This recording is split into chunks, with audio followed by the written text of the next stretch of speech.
प्यारे बच्चों, कैसे हैं आप लोग। आशा करते हैं कि आप लोग अच्छे होंगे, स्वस्थ होंगे, मस्त होंगे और आप लोगों की यूपी पुलिस कांस्टेबल परीक्षा की तैयारी बेहतर चल रही होगी। तो आज की इस क्लास में हम लोग यूपी पुलिस कांस्टेबल परीक्षा के लिए जनरल हिंदी के टॉप मोस्ट इंपॉर्टेंट क्वेश्चंस को यहाँ पर डिस्कस करने वाले हैं। तो वीडियो काफ़ी इंपॉर्टेंट है आप लोगों के लिए, तो इस वीडियो को पूरा ज़रूर देखिए। वीडियो अच्छा लगे तो प्लीज़ वीडियो को लाइक और शेयर ज़रूर करें। अगर आप चैनल पर नए हैं और आप लोगों ने अभी तक इस चैनल को सब्सक्राइब नहीं किया है तो प्लीज़ चैनल को ज़रूर सब्सक्राइब करें और नोटिफिकेशन बेल ऑन करना ना भूलें। तो चलिए वीडियो को स्टार्ट करते हैं। खुद से प्रयास कीजिएगा इन सभी क्वेश्चंस के आंसर देने का 2 से 3 सेकंड के बाद मैं आंसर क्लियर कर दूंगा। तो पहला क्वेश्चन क्या कह रहा है कि विद्वान का स्त्रीलिंग शब्द क्या होगा। देखिए, मैं आपको बता देना चाहता हूं कि जो विद्वान शब्द जो है ना, ये एक पुल्लिंग शब्द है और आपसे पूछा क्या जा रहा है कि विद्वान का स्त्रीलिंग शब्द क्या होगा। तो विद्वान का स्त्रीलिंग शब्द होता है विदुषी। तो राइट आंसर की अगर मैं बात करूं भी तो बी ऑप्शन जो है इस क्वेश्चन का करेक्ट आंसर हो जाएगा। सो गाइस, अगला क्वेश्चन देखेगा, कौन सा व्यंजन नासिक है।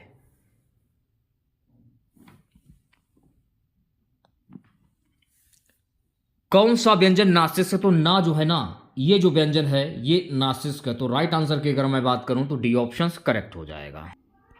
देखिए, नाक से जो व्यंजन बोले जाते हैं जैसे कि डा हो गया, या हो गया, या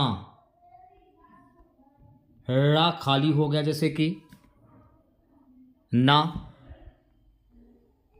और माँ, ये जो व्यंजन है ना ये नासिक से बोले जाने वाले व्यंजन है। देखिए, रा, या, णा, ना, मा, तो ये नासिक के हो गए। तो आंसर की अगर मैं बात करूं तो ना आपका करेक्ट आंसर हो जाएगा, ऑप्शन नंबर डी। अगला क्वेश्चन देखेगा, वर्तनी की दृष्टि से सही शब्द कौन सा है। आशीर्वाद। आशीर्वाद कैसे लिखा जाता है। आशीर्वाद लिखने का तरीका क्या है भाई। तो आशीर्वाद लिखने का जो तरीका है ना वो ये रहा, आशीर्वाद ऐसे लिखा जाता है। तो सी ऑप्शन करेक्ट हो जाएगा। अगला क्वेश्चन देखेगा, निम्नलिखित में से कौन सा शब्द वायु का पर्यायवाची शब्द नहीं है। अनिल, अनल, मारुत या वात। क्या कह रहा है कि कौन सा शब्द वायु का पर्यायवाची शब्द नहीं है। तो राइट आंसर की अगर मैं बात करूं तो अनल जो है ना ये वायु का पर्यायवाची शब्द नहीं है। तो ऑप्शन नंबर बी करेक्ट हो जाएगा। और देखिए, मैं आपको बता देना चाहता हूं कि अनल जो है ना ये अग्नि का पर्यायवाची शब्द है, ना कि वायु का। अगला क्वेश्चन देखेगा, सो गाइस, अगला क्वेश्चन क्या कह रहा है कि हर्ष का विलोम शब्द क्या होगा। इसका उल्टा कर दीजिए, यानी कि इसका अपोजिट कर देना है। तो देखिए, विलोम शब्द पर्यायवाची मुहावरे के लिए ना कोई ट्रिक होती है ना इसके लिए कोई परिभाषा होती है। ऐसे क्वेश्चन आपको खुद करने होते हैं, उसके लिए चाहिए प्रैक्टिस, ओनली प्रैक्टिस। तो जितनी ज़्यादा प्रैक्टिस करोगे उतने क्वेश्चन आप आसानी से कर पाओगे। तो हर्ष का विलोम शब्द क्या होता है भाई। हर्ष का विलोम शब्द होता है विषाद। तो राइट आंसर की अगर मैं बात करूं तो ए ऑप्शन करेक्ट हो जाएगा। देखिए, अगर आप लोगों को क्लास अच्छी लगे तो सभी बच्चों से रिक्वेस्ट करना चाहूंगा, प्लीज क्लास को लाइक और शेयर जरूर करें। सो गाइज, अगला क्वेश्चन देखेगा, जो तीनों काल देखता उसको क्या कहते हैं। देखिए, जो तीनों काल देखता हो ये आपसे पूछा जा रहा है, उसको हम कहते हैं त्रिकालदर्शी। तो राइट आंसर की अगर मैं बात करूं तो ऑप्शन नंबर बी करेक्ट हो जाएगा। सो गाइस, अगला क्वेश्चन देखेगा। अगला क्वेश्चन क्या कह रहा है, ढेर सारा मक्खन किस विशेषण का उदाहरण है। गुणवाचक, संख्यावाचक, निश्चित परिमाणवाचक, अनिश्चित परिमाणवाचक। ढेर सारा मक्खन किस विशेषण का उदाहरण है।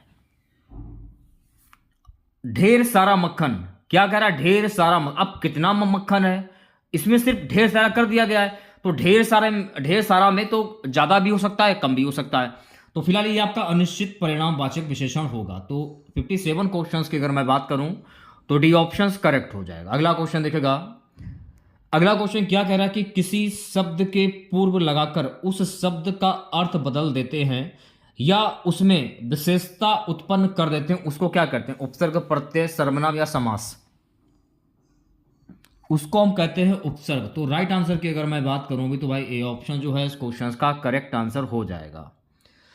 अगला क्वेश्चन क्या कह रहा है, किसी गुण, दशा, स्वभाव या कार्य का बोध कराने वाले शब्द कहलाते हैं व्यक्तिवाचक संज्ञा, जातिवाचक संज्ञा, भाववाचक संज्ञा, समूहवाचक संज्ञा।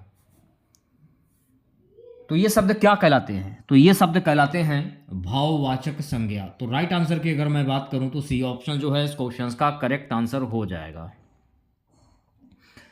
अगला क्वेश्चन देखिएगा, अनुराग के फल खरीदे में कौन सी क्रिया है, अकर्मक, सकर्मक, प्रयार्थक या सहायक।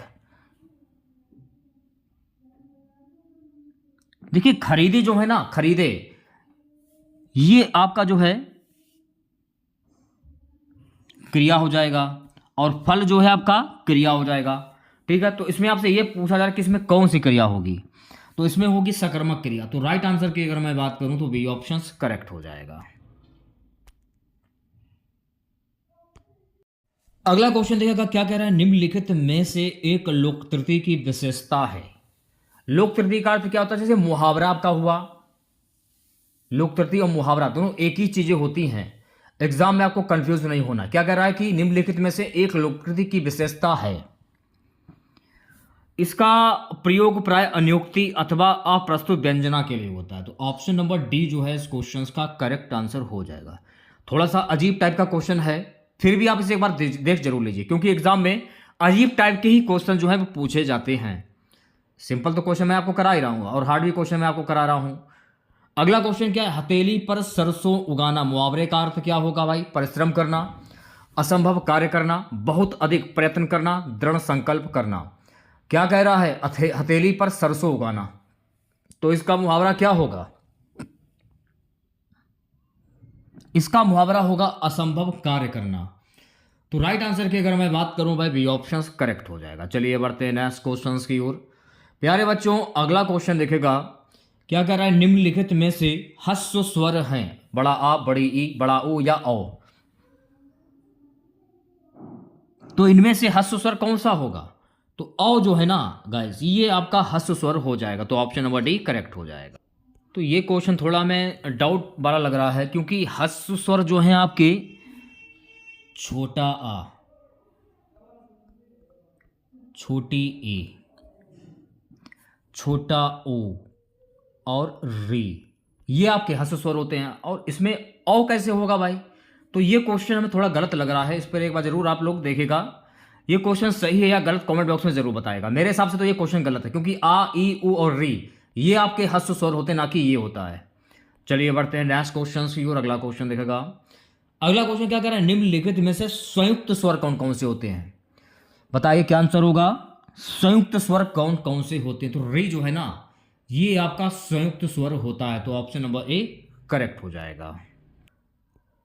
देखिए मैं आपको बता देना चाहता हूं कि संयुक्त स्वर कितने प्रकार के होते हैं। संयुक्त स्वर जो है ना कुल 5 प्रकार के होते हैं। कौन कौन से होते हैं, अगर आप लोगों से ये पूछा जाए तब आप क्या करोगे एग्जाम में, तो नोट कर लीजिए। जैसे कि ए, ओ, औ और री, ये होते हैं आपके संयुक्त स्वर, और ये कुल 5 प्रकार के होते हैं, ये भी आपको ध्यान रखना है। तो वैसे आंसर आपका री हो जाएगा, ऑप्शन नंबर 1 करेक्ट हो जाएगा। अब यहां पर देखिएगा क्या कह रहा है, निर्देश प्रश्न संख्या 65 से 66 प्रत्येक शब्द समूह में 4 शब्द दिए गए हैं। इनमें से 3 के अर्थ समान हैं, एक शब्द बेमल है। बेमल शब्द का चयन कीजिए। अमृत, पीयूष, सुधा, लोचन। तो देखिए अमृत, पीयूष, सुधा और लोचन जो है ये आपका आंख का पर्यायवाची शब्द होता है। ये बिल्कुल जो है आपका बेमल शब्द हो जाएगा, लोचन। तो राइट आंसर की अगर मैं बात करूं तो ऑप्शन नंबर डी करेक्ट हो जाएगा। अब इसमें बताइए क्या होगा, सुमन, कुसुम, चमन, पुष्प। इसमें बेमल शब्द कौन सा होगा, देखिए सुमन, कुसुम, पुष्प, ये आपका जो है तीनों शब्द एक ही है, लेकिन चमन जो है ना ये आपका बेमल शब्द हो जाएगा। तो ऑप्शन नंबर डी करेक्ट हो जाएगा। अगला क्वेश्चन देखिएगा क्या कह रहा है, निर्देश प्रश्न संख्या 67 से 68 नीचे दिए गए शब्दों का सही विलोम शब्द का चयन कीजिए। यानी विलोम शब्द यानी कि उसका उल्टा करना है आप लोगों को। जैसे आपकी पूछा जा रहा है आपसे कि सामिस का विलोम शब्द क्या होता है, निरामिष, वैष्णव, शाकाहारी या मांस रहित। तो मेरे प्यार जो शामिस का विलोम शब्द होता है निरामिष, तो ऑप्शन नंबर ए जो है इस क्वेश्चन का करेक्ट आंसर हो जाएगा। अगला क्वेश्चन है व्यय। व्यय का विलोम शब्द क्या होगा, धनागम, आमदनी, धनोपार्जन या आय। तो आप लोगों को पता होना चाहिए कि आय का उल्टा जब आप इसका अपोजिट करोगे तो आय का विलोम शब्द व्यय हो जाएगा। तो ऑप्शन नंबर डी करेक्ट हो जाएगा। चलिए बढ़ते हैं नेक्स्ट क्वेश्चन की ओर। दिए गए शब्दों में समास के नाम का चयन कीजिए।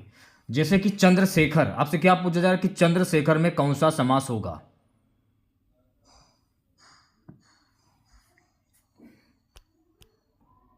तो ऐसे क्वेश्चंस को करने का तरीका क्या है, सबसे पहले आप इसका समास विग्रह कर लीजिए। तो चंद्रशेखर का समास विग्रह क्या होता है, चंद्र है शिखर, सिर माथे पर जिसके, यानी अर्थात शिव।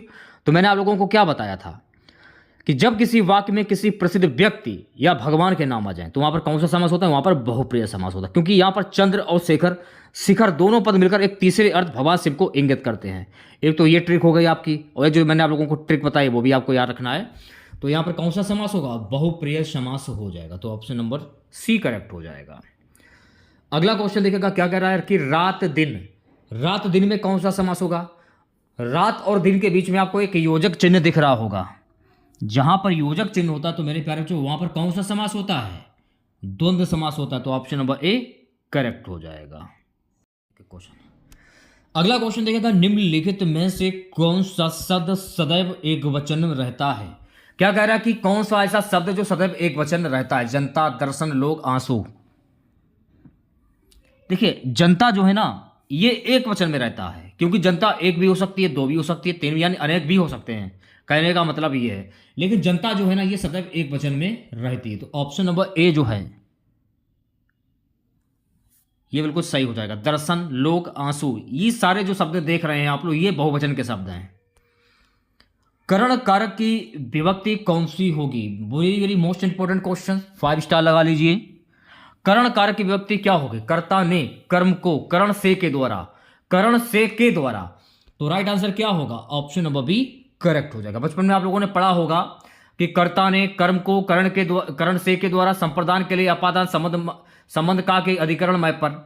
यह आप लोगों ने बचपन में काफी पढ़ा होगा। अगर आप लोगों ने नहीं पढ़ा तो इसे पढ़ लीजिए, क्योंकि कारक से 2 क्वेश्चन हमारे चलिए एग्जाम में जरूर पूछे जाएंगे।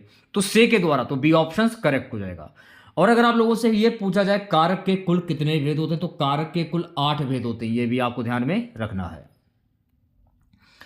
अगला क्वेश्चन देखेगा सभी बच्चे, क्या पूछ रहे हैं कि सही शब्द है। अब इसमें मैं आपको क्या बताऊं, इसके लिए ना कोई ट्रिक होती है ना कोई इसके लिए परिभाषा होती है। क्वेश्चंस को पढ़िए और आंसर टिक कीजिए। अब देखिए ये सिंह शब्द जो है ना ये आपका शुद्ध शब्द हो जाएगा। बाकी जो है एवं, स्वयं और अक, ये दोनों शब्द, तीनों शब्द जो हैं ये अशुद्ध हो जाएंगे। ठीक है, अगला क्वेश्चन देखेगा, जलवायु में कौन सा समास है, द्वंद्व, अव्ययभाव, तत्पुरुष या बहुप्रिय। जलवायु, तो मैंने आप लोगों को क्या बताया कि कुछ ऐसे शब्द भी होते हैं, ये बात मैंने आपको अपनी पिछली क्लास में बताई थी कि कुछ शब्द ऐसे भी होते हैं जिनके बीच में योजक चिन्ह नहीं होता है, फिर भी वो आपके द्वंद्व समास होते हैं। तो जलवायु में कौन सा समास होगा, द्वंद्व समास हो जाएगा। तो ऑप्शन नंबर ए करेक्ट हो जाएगा। अगला क्वेश्चन देखेगा सभी बच्चे, कोई कुछ कहे हमें क्या में सर्वनाम है, निश्चयवाचक, निश्चयवाचक, निजवाचक, संबंधवाचक। कोई कुछ कहे हमें क्या, अब कोई कुछ क्या कह रहा है, हमें क्या मतलब उससे है, वो कौन है, मैं क्या उसको जानूं। तो वो व्यक्ति जो कुछ कह रहा है आपको उससे मतलब वो अनिश्चयवाचक हो जाएगा। तो इसमें कौन सा सर्वनाम होगा, अनिश्चयवाचक सर्वनाम। तो ऑप्शन नंबर ए करेक्ट हो जाएगा। देखिए अगर आपको लग रहा हो कि इस क्लास से हमें कुछ हेल्प मिल रही है तो प्लीज क्लास को लाइक जरूर कीजिएगा यार आप लोग। निर्देश दिए जा रहे प्रश्न संख्या 76 से 77 प्रश्नों में प्रत्येक वर्ग में दिए गए 4 विकल्पों में शुद्ध वाक्य चुनिए। अब यहां पर देखिए आपको शुद्ध वाक्य की पहचान करनी है। इनमें से शुद्ध वाक्य कौन सा होगा भाई, 3 ऑप्शन मैं आपको दे रहा हूं, 1 2 3, चौथा ऑप्शन मैंने गायब कर दिया, ये मान लीजिए। तो इनमें से तीनों में से कौन सा सही होगा, चूज कीजिए। इसके लिए कोई ट्रिक वगैरह नहीं होती ना परिभाषा होती है। पढ़िए और आंसर दीजिए। 3 नगरों के नाम बताइए, ये आपका बिल्कुल शुद्ध शब्द हो जाएगा। तो सी ऑप्शन करेक्ट हो जाएगा। अगला क्वेश्चन देखेगा, अब देखिए यहां पर भी आपको शुद्ध शब्द की पहचान करनी है। इसमें शुद्ध शब्द कौन सा होगा, मुझसे यह काम होना संभव नहीं है, ये आपका शुद्ध शब्द हो जाएगा। तो ऑप्शन नंबर ए करेक्ट हो जाएगा। चलिए बढ़ते हैं नेक्स्ट क्वेश्चन की ओर। प्यारे बच्चों, अगला क्वेश्चन देखेगा क्या कह रहा है। प्रश्न संख्या 78 से 79 निम्नलिखित विकल्पों में से सही संधि विच्छेद चुनिए। तो भाई सच्चिदानंद की संधि विच्छेद क्या होगी? सच्चिदानंद। तो सच्चिदानंद की संधि विच्छेद क्या होगी? सत्य धन चित धन आनंद। तो राइट आंसर की अगर मैं बात करूंगी तो ए ऑप्शन करेक्ट हो जाएगा। अब देखिए यहां से एक क्वेश्चन और बन जाता है, अगर आप लोगों से यह पूछा जाए कि सच्चिदानंद में प्रयुक्त संधि कौन सी होगी, यानी संधि का नाम क्या होगा, यह भी तो आप लोगों से पूछा जा सकता है भाई। तो इसमें व्यंजन संधि हो जाएगी। क्यों हो जाएगी वो भी जान लीजिए। ता में आपको हलंत दिख रहा होगा, जहां पर ये हलंत आपको दिखे वहां पर आप व्यंजन संधि पर टिक कर दीजिए आंख बंद कर कर, क्वेश्चन आपका सही हो जाएगा। ठीक है, अगला क्वेश्चन देखेगा क्या कह रहा है। यशोदा, यशोदा में प्रयुक्त संधि कौन सी होगी, सॉरी यशोदा की संधि क्या होगी, यह आपसे पूछा जा रहा है। यशोदा की संधि क्या होती है? यश धन दा। ऑप्शन नंबर सी जो है गाइस इस क्वेश्चन का करेक्ट आंसर हो जाएगा।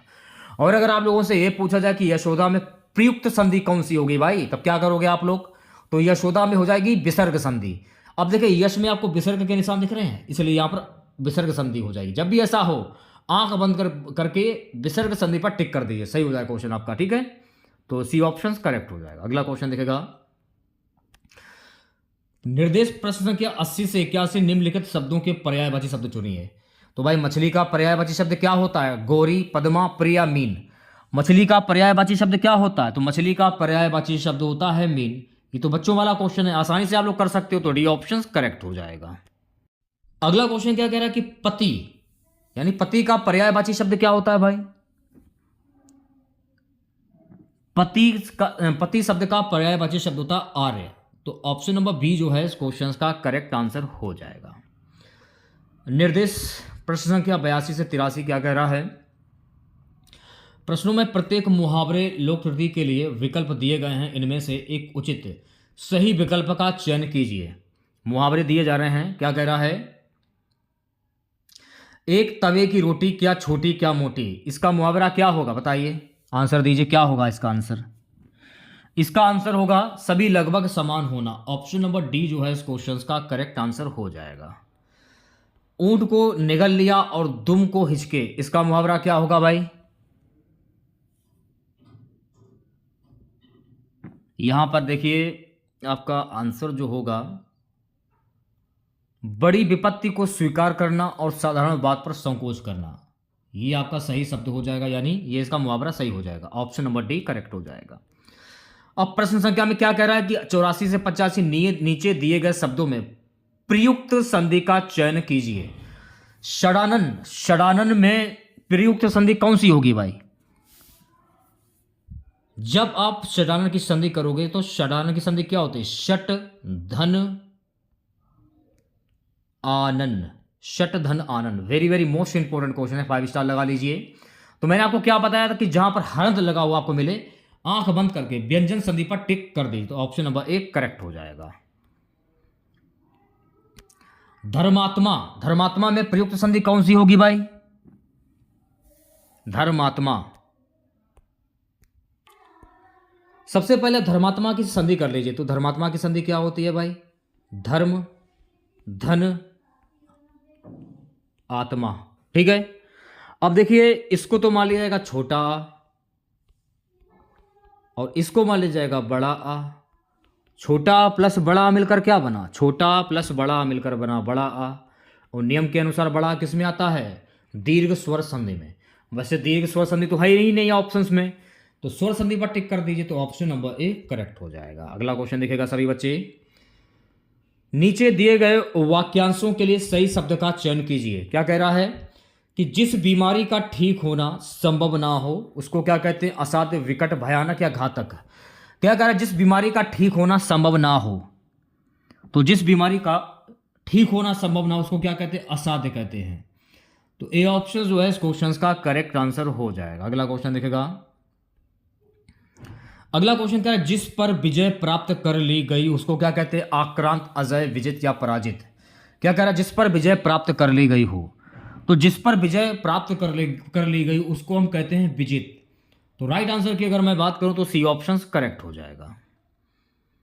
निर्देश प्रश्न संख्या क्या क्या कह रहा है? 88 से 89 नीचे दिए गए वाक्यों में रेखांकित शब्दों की शुद्ध वर्तनी का चयन कीजिए।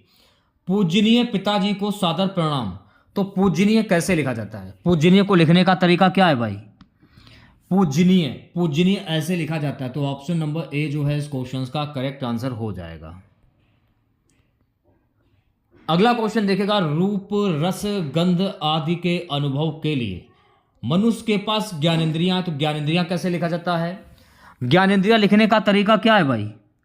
तो ज्ञानेंद्रियां ऐसे लिखा जाता है। तो ऑप्शन नंबर बी जो है इस क्वेश्चन का करेक्ट आंसर हो जाएगा। इसके लिए कोई ट्रिक नहीं होती है कि सही शब्द के लिए ट्रिक दे दो, परिभाषा दे तो कोई ट्रिक नहीं होती है। बस क्वेश्चंस को पढ़िए और आंसर पर टिक कीजिए। जो इंपॉर्टेंट क्वेश्चन उन्हें आप कर लीजिए, आपका हो जाएगा। अब जैसे कि ये वाला क्वेश्चन है, ये क्वेश्चन मैंने आप लोगों को कई बार करा है कि यथाशक्ति में कौन सा समास होगा। तो मैंने आपको एक ट्रिक बता दी, शायद वो ट्रिक आपको याद है या नहीं याद है, खैर हमको नहीं मालूम है, आप देख लीजिए एक बार।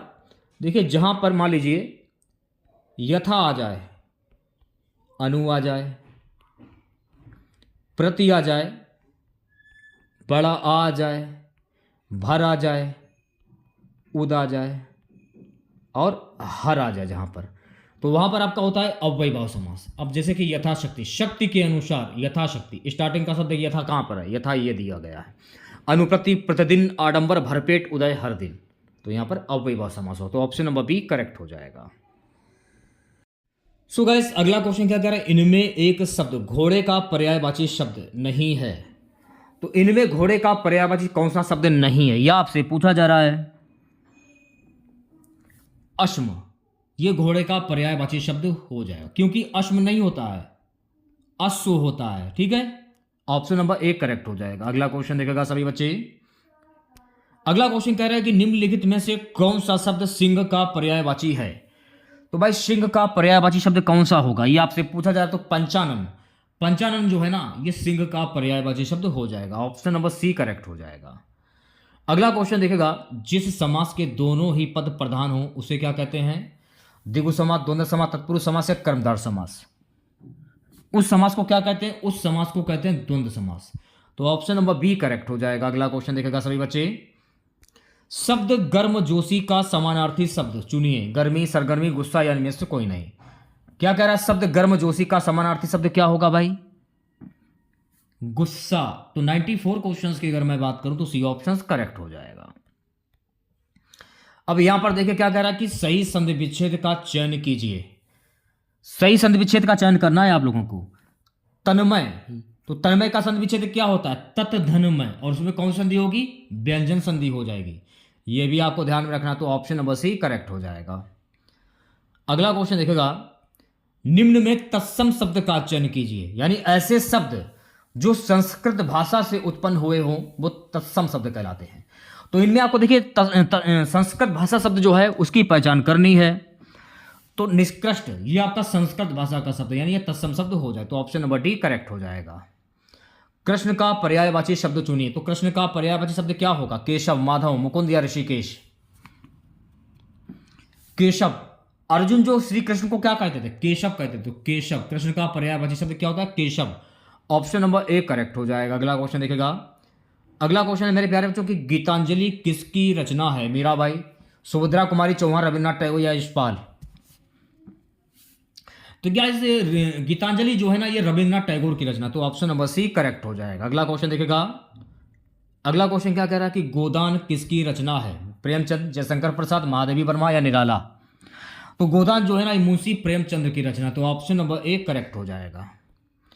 आज की क्लास का लास्ट क्वेश्चन रहेगा, सही शब्द चुनिए। अब देखिए यहां पर आपको सही शब्द की पहचान करनी है। श्रृंगार ऐसे लिखा जाता है, ना कि ऐसे लिखा जाता है, गलत है ये, सॉरी, ये आपका श्रृंगार जो ऐसे ही लिखा जाता है। तो ऑप्शन नंबर बी करेक्ट। उत्सव ये भी गलत हो जाएगा, अभिवन ये भी गलत हो जाएगा, अपराजित ये भी गलत हो जाएगा, ये सही हो जाएगा। ऑप्शन नंबर बी करेक्ट हो जाएगा। तो कैसी लगी क्लास आप लोगों को? कमेंट बॉक्स में जरूर बताइएगा। अगर आप लोगों को आज की ये क्लास अच्छी लगी हो तो सभी बच्चों से रिक्वेस्ट करना चाहूँगा, प्लीज़ क्लास को लाइक कीजिएगा और अपने तमाम दोस्तों में इस क्लास को ज़्यादा से ज़्यादा शेयर कीजिएगा। अगर आप चैनल पर नए हैं और आप लोगों ने अभी तक इस चैनल को सब्सक्राइब नहीं किया है तो प्लीज़ चैनल को जरूर सब्सक्राइब करें और नोटिफिकेशन बेल ऑन करना ना भूलें। मिलते हैं नेक्स्ट वीडियो के साथ। जय हिंद, जय भारत।